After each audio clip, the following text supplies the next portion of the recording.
Hi, I'm Lori Jones, President and CEO of Avocet Communications and host of StrategyCast. Join me and my guests, innovators, disruptors, and visionaries, as we explore bold and brave marketing strategies that help you transform, scale, and grow your brand. Today's episode is all about getting better. As marketers, our jobs aren't to create campaigns and just drive metrics. It's about making a real impact on the people we serve and the world around us. That's why I'm thrilled to have Achim Klor with us. Achim is a strategic powerhouse, a frequent guest, and someone who knows how to simplify the complex, inspire teams, and create campaigns that truly resonate. We're diving into his Better Act framework, a year-long exploration of 12 ways to become more effective marketers and better human beings. From listening to adaptability to empathy and leadership, these principles will help you sharpen your skills, build stronger connections, and inspire your teams to thrive. Ready to be better at marketing and everything else? Let's get started. A competitive edge starts with strategy, and strategy starts with knowing how to develop one. StrategyCast is a leading marketing podcast that serves up strategic insights, trends, and tips to help separate your business from the pack. Tune in weekly as host Lori Jones interviews bold marketing leaders who have priceless wisdom and are willing to share. Each episode explores cutting-edge approaches that have proven instrumental in transforming brands into industry trailblazers.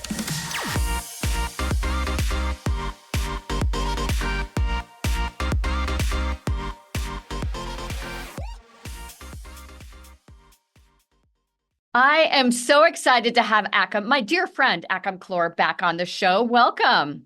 Thanks, Lori. Glad to be back. So we've become friends through this show, and you are, I think, one of Canada's premier marketers. Thank you. And we have so much fun talking. So we are going to tee something up really cool for our listeners and our viewers today. Something the show has never, ever done before. And it's a series called Better At. So marketing is changing so much. We have AI, generative AI. Many of us have, demand councils that help with AI. But there's so much change. We now have RevOps at the table. We have CROs really taking over a lot of what would typically be marketing functions. And there's just so much newness. So one thing that we know about marketing is that if you're not curious, then you're not going to make it. Because curiosity is what has transitioned us from the early, Madison Avenue days of the big agency to developing great creative, to this thing called the World Wide Web, to digital, to social, and now AI. And along the way, along that journey, those of us that have stood the test of time always have had the mindset that we need to be better at something in order to evolve, in order to become better, in order to help brands grow.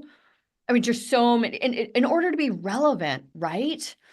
So Achim and I were talking about a month ago, getting him back on the show, and he teed up this concept of Better At.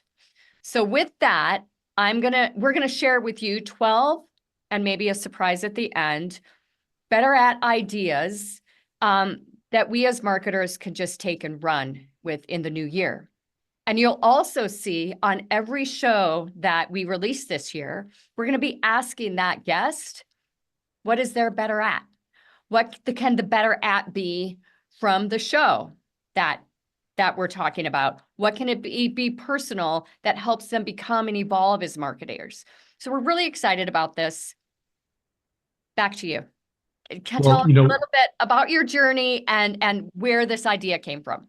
So the idea actually is a little more philosophical. We won't get into that, but in a nutshell, it came to me about 3 years ago. I was having a conversation with a personal relationship, and out of that I just happened to see a quote from the very famous Greek philosopher Epictetus, and that kind of spawned this whole thing. And in a nutshell, it is, can we be better at communication? not necessarily a skill that you can learn in school, but can we be better at empathy? Can we be better at understanding, being curious, things like that? Um, because the idea around being better at is not necessarily being better at so we can, one up somebody. This is more about how can we be better at being better people and then helping other people do the same thing. So we're not focusing too much on being better than someone. It's just I love it. And that's what we, especially we as managers and leaders, love to see, right? We Yes. love our team, we love our clients to just to have that aha moment, to see them excel, to see them grow. And that's why I'm so excited about this topic. Yeah, and you know what, Lori? There's a couple things that are happening right now that are going to create some fundamental, drastic, radical change in marketing, especially on the B2B side. And our good friend Mark Stoos and I, we've all chatted about this as well. Right. And one of the things that he brought up and is spot on is, and you brought this up earlier, AI is going to change not just the way that we create things. Mhm. That's the generative AI, but the analytical AI, the causal AI, that deep data literacy that we're going to talk about as well, that is going to ultimately, make marketers successful, the ones that embrace that. Yeah. And ultimately, that data is going to help us be more empathetic because we're going to be able to see what is happening and why, right? Yeah. A lot of times, we as marketers are just guessing. The old Dilbert, joke is marketing is just liquor and guessing. Well, those days are numbered, Yeah. and marketing is going to be held at a higher accountability rate than it's ever had before, right? And this As it that's and should that's be. because of, Yeah. Yeah. And this is going to help us get there. So absolutely.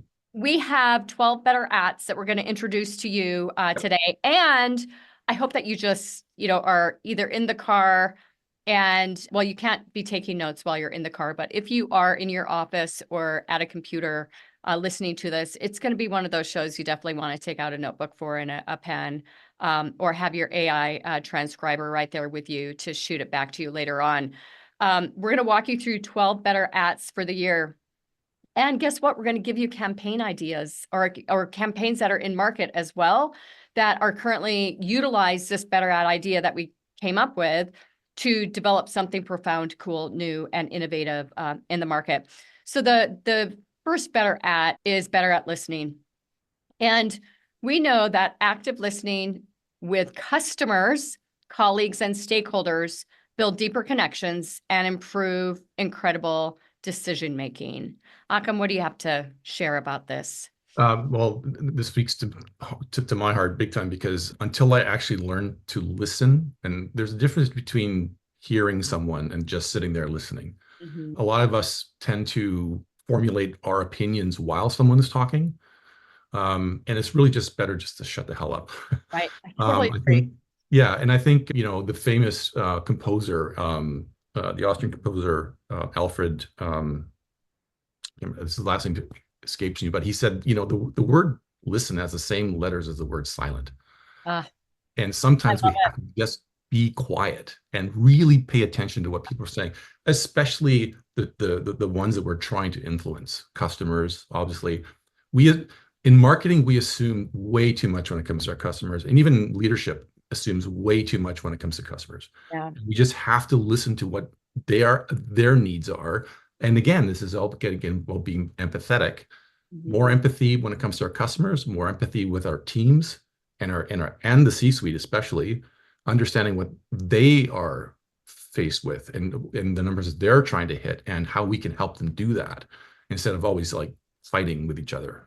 I firmly, not just firmly believe, I firmly know that this active listening actually, especially in our role where we're developing a lot of strategy and having to learn about a lot of new products, whether it be bioscience or a new market that a client's opening up a retail location in, that listening helps us ask better questions. Yes. And that leads to better insights, which leads to better strategy, which leads to better execution.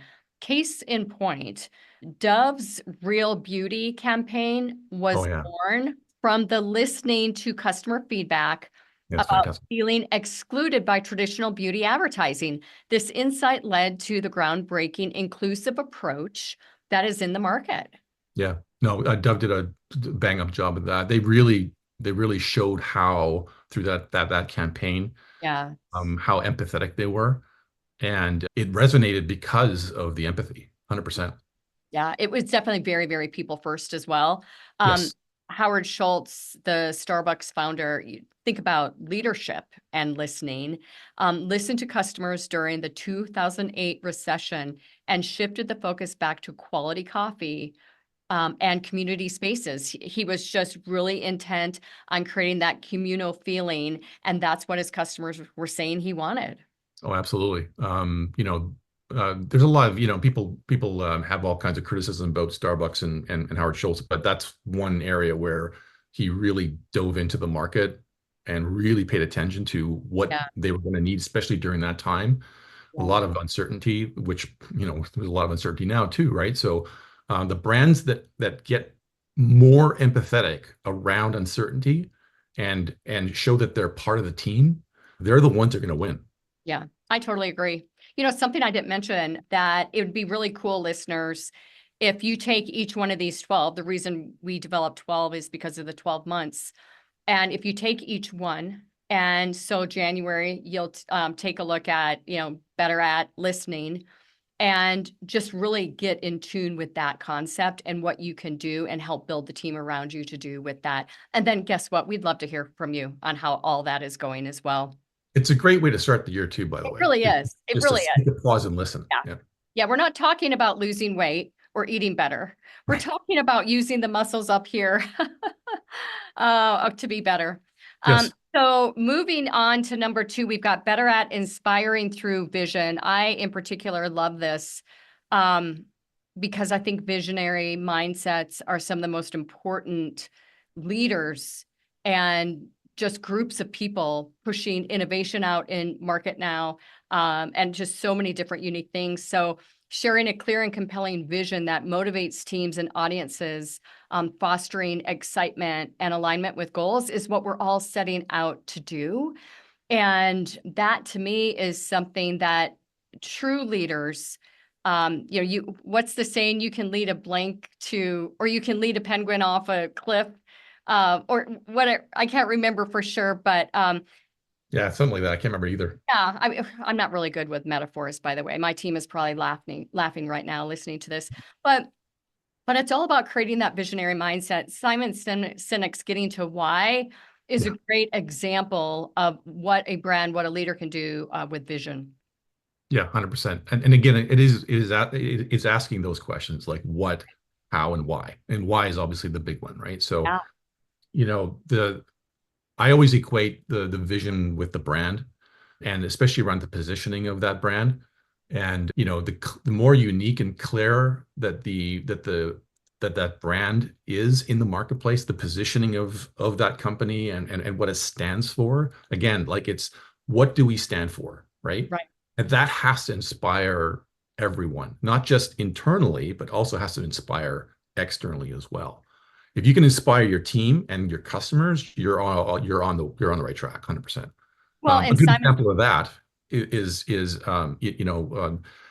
if you think about it, 25 some odd years ago, 25 years ago, Apple was on the brink of yeah, like collapse. They were so close to bankruptcy. Their shares were worth less than $1 back in 1999. But it was through the Think Different campaign, which had nothing to do with computers, by the way. But that campaign spawned so much innovation, like iTunes, iPod, iPad, the new iMac, now the iPhone, right? And so, Apple's the third most profitable company on the planet because of their vision of change, the vision of being different, thinking different. Mhm. And they've done exactly that. I mean, look at Right. the number of people that have that tiny little computer in their hip pocket now, Yep. because of that. And what it really did in a beautiful, beautiful way was set the stage for additional products without customers really questioning quality or should I even consider it. They paved the way for technology, innovation, and difference, leading to that distinction, getting to why, and ultimately new Apple product, I'm going to go get it. I may not know anything about it, but I'm just going to go get it because of this. Or I'm going to stand in line overnight to get it. Exactly. Exactly. Number three, or March, if you're really going to go at this with us, is better at collaboration. And this is, again, something that I love all these, by the way. I'm going to say I love it with each one. But fostering teamwork across departments to ensure cohesive strategies and stronger results. I think through, the Rev operations, which are very, very important to a lot of enterprise companies right now. And they're taking, sales and CRM and marketing and product and just so many customer attributes and saying to themselves, we must be collaborative in order to meet the needs of the customer. Absolutely. And the thing is about collaboration, it really starts internally as well. We have to think better about how we can be better at breaking down silos, right? Right. And for instance, there's always been a contentious relationship between sales and marketing, but that's the GTM team, right? Yeah. The go-to-market team is sales and marketing, and if we as a go-to-market team don't work together, we're in trouble. And especially what's going to be happening now with analytical AI coming down, we're going to be held accountable because the C-suite is going to be able to, punch in the data and then say, you promised us this, but you're doing that. Right. Right. And that's not just on marketing itself. It's on everyone. It's on that's on go-to-market and also on product for that matter. So we got to step up and thinking differently about being better at collaboration is putting yourself out first. You don't wait for the other person to collaborate. Just make the effort. Just go in there and say, how can I help you, Mr. Sales VP? Right. I have a good example of that. A few years ago, I was working for a tech company. And the first thing that I did, and the first thing I learned how to do even earlier, but the first thing I did was I reached out and I just had a casual conversation with the sales VP, and we just hit it off. Yeah. And from that moment on, everything that we did was a collaborative effort, and everything we did was he had my back, I had his back, and it was awesome. And it's only because you have to make the effort first. Don't wait. Well, and another great example is Spotify's Wrapped campaign. Absolutely. Where Yes. the teams really got together. It was product marketing, data science that ultimately collaborated together and said, and the output was this incredible campaign that, has really, really been wonderful and stood the test of time. If you're thinking about this very, very deeply and going into it with a positive mindset, I would be asking yourselves, where is collaboration lacking, and how can we shore that up so that we are more collaborative moving into the new year and through the end of the year? That collaboration is really what will create the increase in MQLs and revenue, whatever it might be, that become very, very important for us as marketers to really help the team and our teams achieve their goals. Absolutely. I love the Wrap campaign, by the way. It's awesome. I know. It's, so many of these big campaigns that we're talking about today are just incredible. And what I love is many of our listeners are, later stage startups. And so these campaigns become an inspiration to them. They're an inspiration to me. And I love including them throughout the discussion. Number 4 is better at adaptability, embracing change and remaining flexible to navigate evolving trends and unexpected challenges. Back to what you just said about AI. Oh, you know what? I mean, being able to adapt is absolutely the number one thing every marketer has to learn how to do.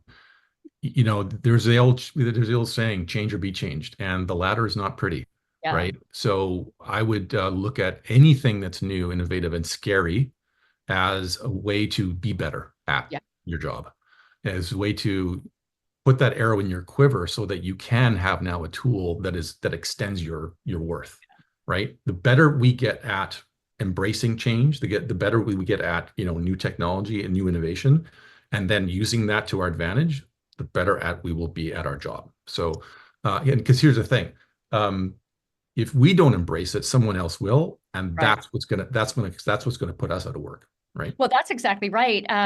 During when the World Wide Web, this is like so backdated, but it's really not just digital. It's so many things along with it.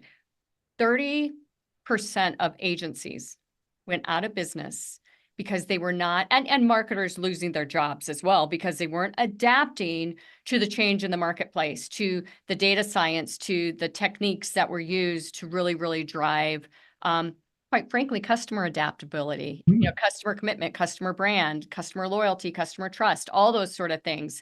And that adaptability, I think, is so pronounced right now with AI. If we take a look at a year ago, there was so much fear about generative AI and the fact that many marketers thought that they were going to be losing their jobs over it.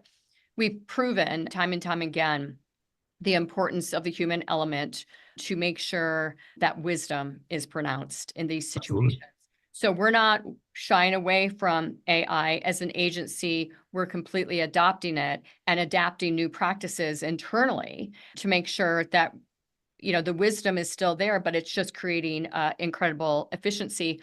If we take a look at COVID, Mm-hmm. there were so many of us that were just pivoting at that time. I remember one of our retail clients, we had 2 crisis comms meetings every day for 4 months, including Saturday and Sunday, just as they were adapting, making sure their employees were okay, their customers, the community that they serve, which is far bigger than anything else from their mind.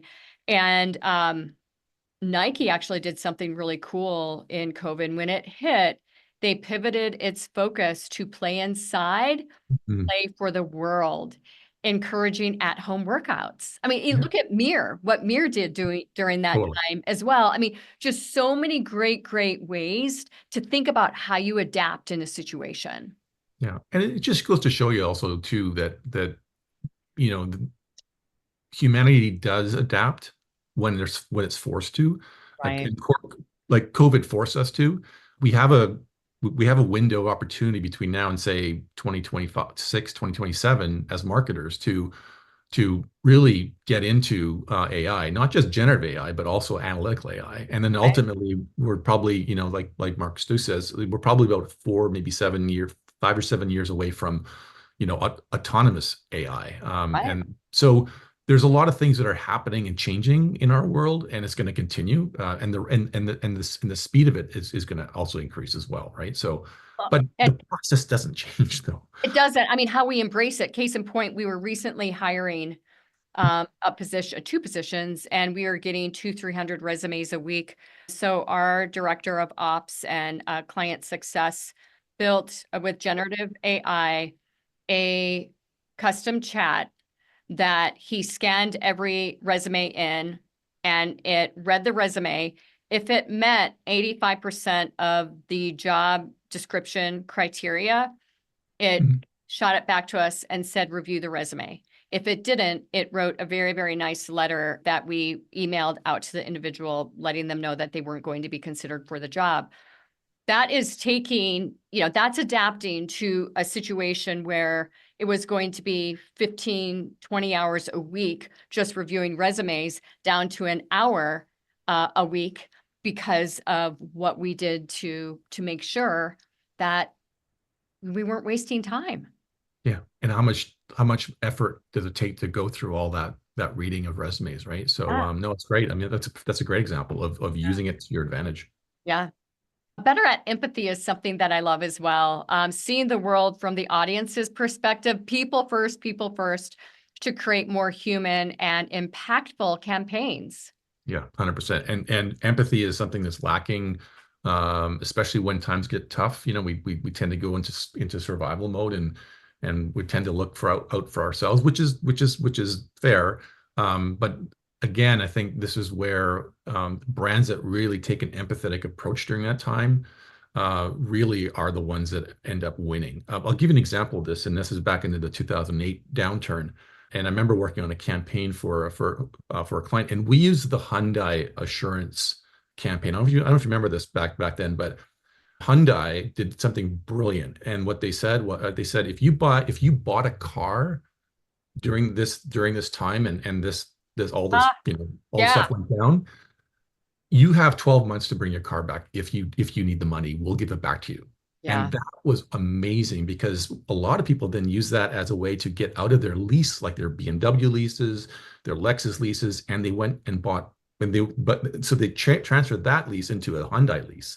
So Mhm. they not only were showing that they had each other's that Hyundai had their backs, their customers' backs, but they also were saying to the marketplace, you can also get some reassurance here by off getting out of your very expensive lease, and we'll Yeah. help you with a much more cost effective one. It was brilliant. Yeah, it really was. Airbnb had a great campaign as well. It's the We Are Here campaign that really Mhm. reflected the deep empathy for hosts and guests. Right. Bringing them forward, letting Yes. them tell the story, which and then becomes very intriguing to the rest of the Yep. world, quite frankly, with Airbnb. There's so many great examples here. I think empathy is one of those things that is really lost in translation. And it sounds, you don't need to be gushy with it. It just needs to be that you are notice. I'm like, if you're selling a tech product, what you're doing to benefit that client or that potential buyer with more time in the day, with ease of use, whatever it might be, that isn't necessarily product driven. It's more people first and empathy driven. It says that you care. It creates trust, and all very, very important things today in such an oversaturated market. Yep. 100%. Better at communication. I feel like I've got this. Yeah, I have this conversation constantly, being the mom of 4 kids, and they do communicate very well. But And you run a great communications company too. oh, So well, thank you. There's that piece of it. yeah, Thank you. Improving clarity and tone in verbal and written communication, from internal memos to public-facing content. I mean, it's everything. What are we doing to better communicate? What are we doing to make sure that what we are communicating is resonating? Is absolutely. it on task? Is it showing empathy, back to something we just talked about? Yeah.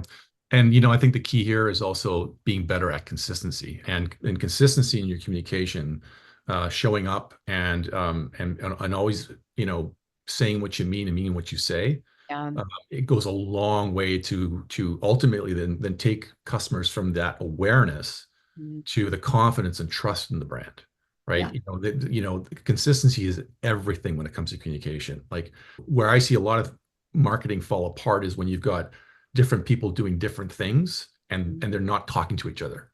So right. you've got an ad on Google that says one thing, and you've got a website page that says something else, and then you got the product page that says something Yeah. completely different, because different people created it and they're not talking to each other. So that consistency is super, super important. And I think you're spot on when it comes to the type of consistency that you want to show as a brand is the humanity part of it, being better at the human aspect, not the product. Products don't sell themselves. Yeah. Human products don't buy products. Humans buy products, right? So Yeah. you got to get better at that. Well, and so how do we create that consistency? There's so many tools out there. You can just Google them or email one of us, and we'll send Sure. them to you. But the communication frameworks, and then educating the team and the individuals on the exact words that you want, just, to describe the product or the corporation or Right. the situation at hand, are really the tools that I think a lot of people just think, okay, it's in my hip pocket, I'll know what to do. But then that doesn't further that communication and that consistency, which gets lost without that. Absolutely. And messaging is a big part of that, right? Yeah. So sometimes we get lost in our creative process, and we want to try different things. But great brands stand for one thing and one thing only, and that message around that one thing needs to be that's what I call the drum beat. You got to just keep in that drum. Yeah, I completely agree. I love that. Better at prioritization. This is really hard. I think especially for marketers, not only because of the new things that are out there, but the sometimes we might feel like we're chasing squirrels, because a lot of CEOs, especially as they're developing their companies, really do flip-flop back and forth. And to be able to really sit them down and say, this is what the priority was last week or last month. Please help me understand why it's changing. And this will be the impact of how that is going to affect marketing. Yeah. Identifying what matters most and avoiding burnout is a big piece of this, and focusing on those, those high impact tasks. Yeah, and the burnout piece is a real problem, especially amongst the B2B marketing folks, because there's so much pressure from sales, from the C-suite to make numbers. So a lot of times what happens is we lose sight of the long-term priorities. And the long-term priorities are the ones that actually create the results for the company long-term as well. And even short-term for that matter, because it creates the air cover, especially when it comes to brand, it creates the air cover for future buyers and for future sales. The thing that a lot of founders, especially startup founders, focus on is the short-term results. But like Peter Drucker said, piling short-term tactics upon short-term tactics don't create long-term results, right? No, they don't. And so you have to start with the long-term priority. What is it that this brand needs to achieve between now and say year 3 and even year 5 for that matter? And then what short-term sales activation tactics do we need to put into place every quarter to be able to help do that? Short-term sales activation supports the long-term brand building. And vice versa for that matter. So, but yeah, you have to start with the long term and then work backwards. Well, and I think a lot of times brands cast very wide nets with Yes. prioritization, and let's, even if it's a go-to market strategy with messaging. And I see this in a lot of SaaS clients, is they're going to highlight, 3 or 4 or 5 different features that the engineers are really sold on, and really the buyer is interested in one of those. And that one thing gets lost in the fray because they're pushing way too much out. So in its simplest forms, if you can focus on what your ICP is going to be most interested in, and then go into the upsell with additional modules or whatever, that's just a SaaS example there. And actually Basecamp's marketing is a great example of this. They emphasize some simplicity by cutting unnecessary features and highlighting the core benefits in their go-to-market strategy and campaign and messaging. You know what? That's a good example, because what they did there was they created a unique positioning in that space. Monday.com is another good example where Asana and Trello and all these project management tools pretty much ruled that space. Monday.com created a whole other kind of pull by being more empathetic about project management, being very simple about their communication, and really identifying what their customers were actually needing. Of course, they're best fit customers. So those are 2 really good examples of just focusing on what those core needs are. And I guarantee you that they did a whole ton of customer research to be able to do that. Yeah. Well, and that, I think, is, a key takeaway here is, what research do you have at your fingertip that is providing the insights needed to develop the right, better at prioritization product launch, or GTM strategy, or comms plan, or trade show program, whatever it might be. That prioritization, I think, is really important there. So the next one is better at leadership. Inspiring and empowering teams to thrive through clear guidance and emotional intelligence. Yeah, you know what? I'm a big believer that brand and culture are tied to the hip. Yep. And leaders that embrace brand, they're also embracing culture, and vice versa. So again, I'm going to beat the brand drum again, because everything starts with a clear, concise, and unique brand position. So if you communicate that on a regular basis to your team, it is going to start to permeate as a culture. And again, I'll just pick on Apple here, but when Steve Jobs came back and created that Think Different campaign, it was a call to action internally as much as it was externally. It was, let's be super clear, that was like him pointing to his own people saying, we need to think differently in order to win.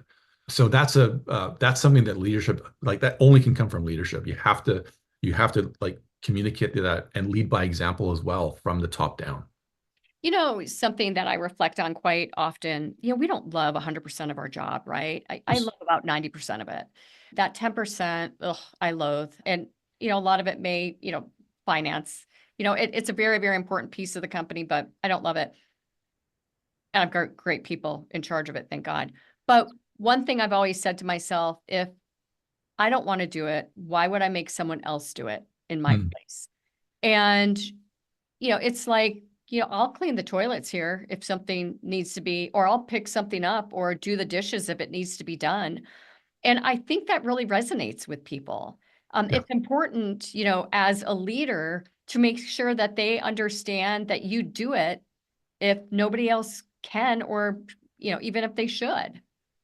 Yeah. And you know what? You mentioned Simon Sinek about start with why. Well, his other book, Leaders Eat Last, that's a Yeah, good example of, taking that empathetic approach and thinking, how can I be better at leadership by actually leading by example right.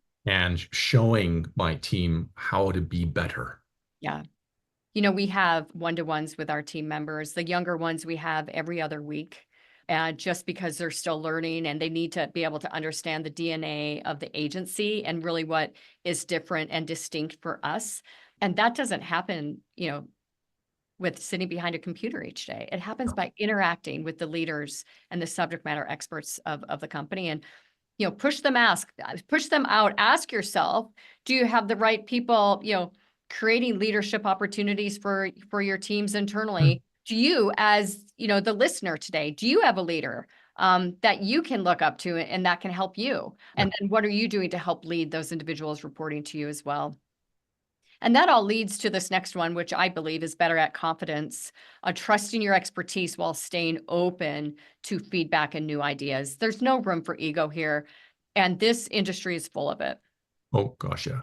I mean, I was just as guilty, thinking that, um, you know, that whatever I did was great and stuff like that. Like, but, over time in life, learns to kick you in the butt every now and then. You learn that there are things that are worth learning for first and foremost, like we just talked about AI. And the more we embrace the things that we don't understand, the more confidence that we do get, right? Right. So, got to start with yourself first. I mean, how do I be better? Like, how can I be better at being better at what I do on a daily basis? Right. Even out like even in personal relationships, how can I be a better spouse? How can I be a better, parent? All like all that kind of stuff. That also equates to being a better business person as well, right? So, um, the thing about confidence is you gotta love the person that you're looking at in the mirror, right? Yeah. And so, and then, and if that's not part of it, or if that's on shaky ground, then go find help. Like go get the help so that you can be better. And then ultimately from that is you use that confidence then to learn new things, just get on calls, participate in workshops. There's a lot of free, quote unquote, live events on LinkedIn as well. Just sign up for them, and learn. We had a client years ago who was definitely stuck in the sea of sameness. It was a national tire retailer.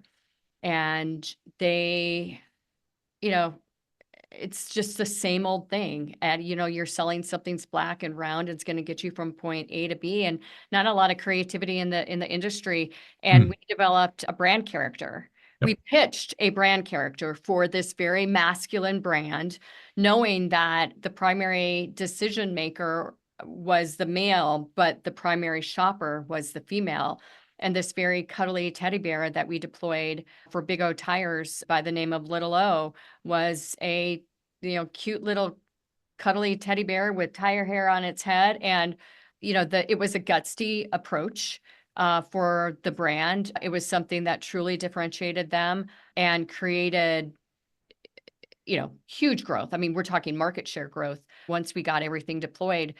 And a lot of people would have said that's a very risky thing to do. But we had the confidence to go in with what we knew would be right to differentiate them in the marketplace and create distinction, loyalty, and trust, back to everything we keep talking about. And it worked very, very, very, very well for them. Yeah. And it's because confidence is contagious. Yeah. When you create confidence in marketing, you create confidence in sales. Yeah, Right. exactly. Better at building relationships, cultivating meaningful connections with clients, partners, and peers to strengthen networks and collaborations. Yeah. In that respect, I would just say get better at giving. Yeah. Just give of yourself. Just don't worry too much about getting back. Sometimes we go into these things with kind of unrealistic expectations. Just share. Just get better at sharing, giving, because the more you can do that, especially around your teams, especially if you're in a leadership position, the more you're just going to boost morale, right? Well, it shows you care. Absolutely, 100%. Yeah. And it gets back to empathy as well, but Yeah. it starts by giving, right? Yeah, I totally agree. Better at being aware, which really ties into the data literacy thing that you mentioned early on. And this is all about understanding and interpreting data to make informed decisions. Yeah. The data pieces, like we talked about, is super, super critical. And what I would just say to everyone, just to repeat, is just get better at AI. And start using it. Start exploring.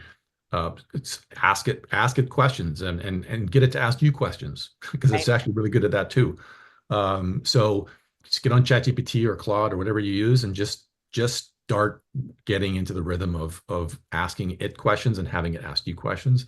And then ultimately, if you can get a hold of causal AI, analytical AI tools like Mark Seuss's Product Proof, that'll help you actually start to forecast and create what if scenarios. So you can start looking at ways, okay, what if I did this? What if I did that? What if I did that? Yeah. Why are these things happening? So I would just embrace that.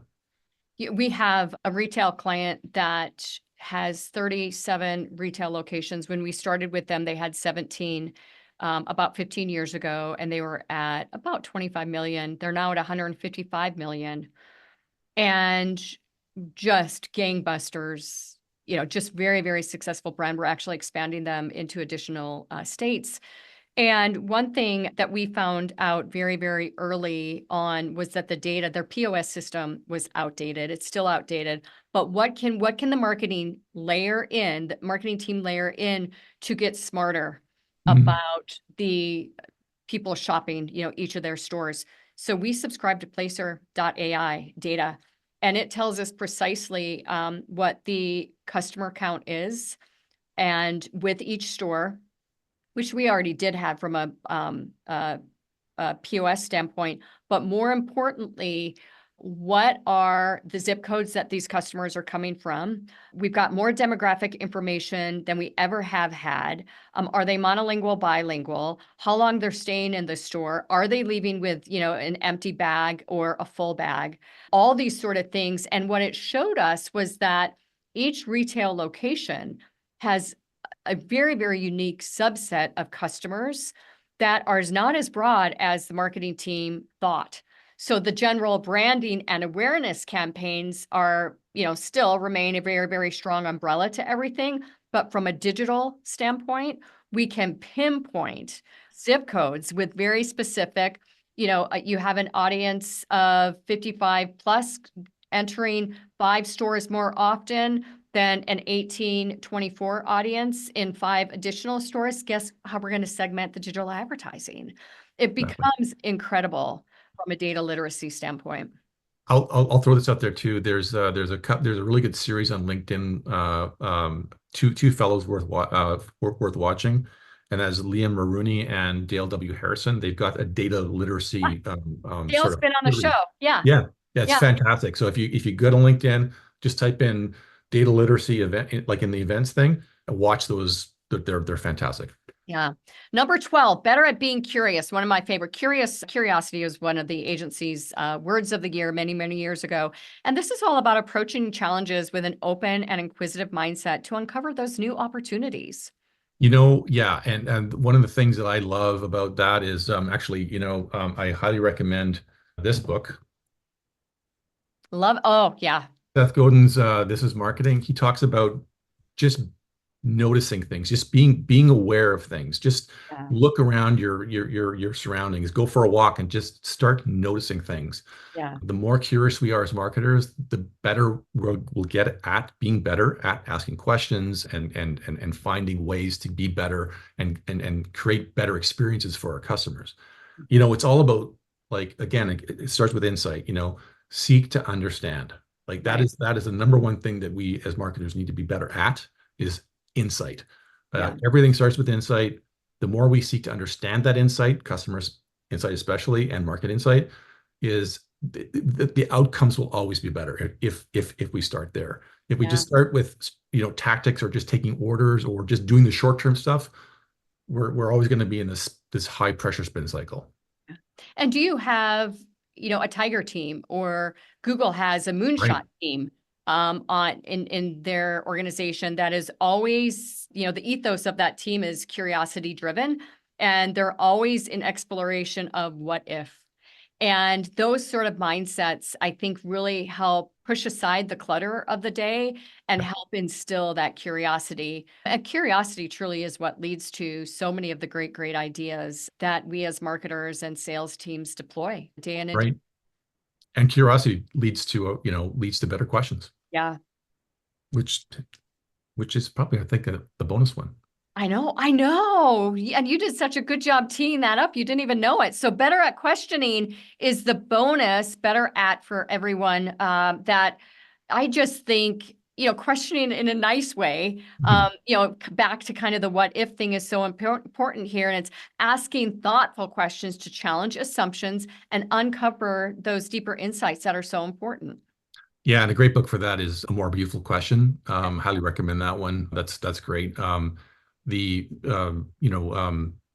the thing about that book is what I took away from it is like it makes you think about how to be better at asking better questions, right? Totally agree. And so highly recommend that book. The other thing too is, again, getting back to Seth Godin, like, when I took his Alt MBA back in 2016, the thing that I have always used since that time is two questions: and who is it for, and what is it for? Yeah.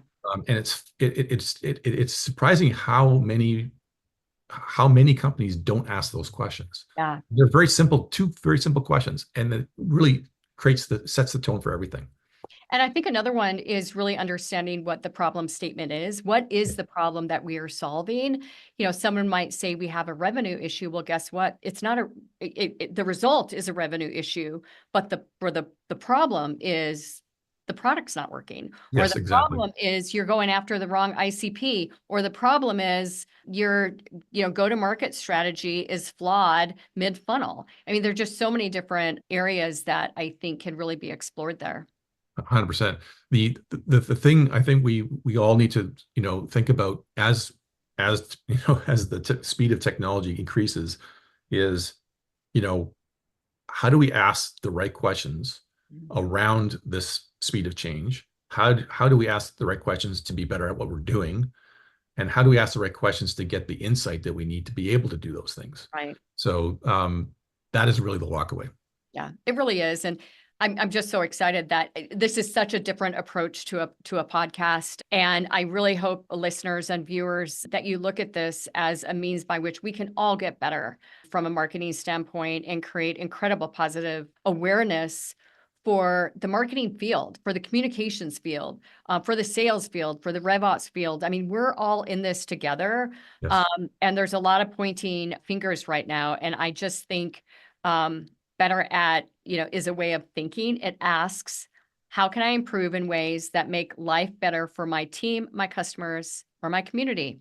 How can I help others improve as I improve? Yeah, it's a mindset, Lori. It really is. And I hope that all of you build that mindset.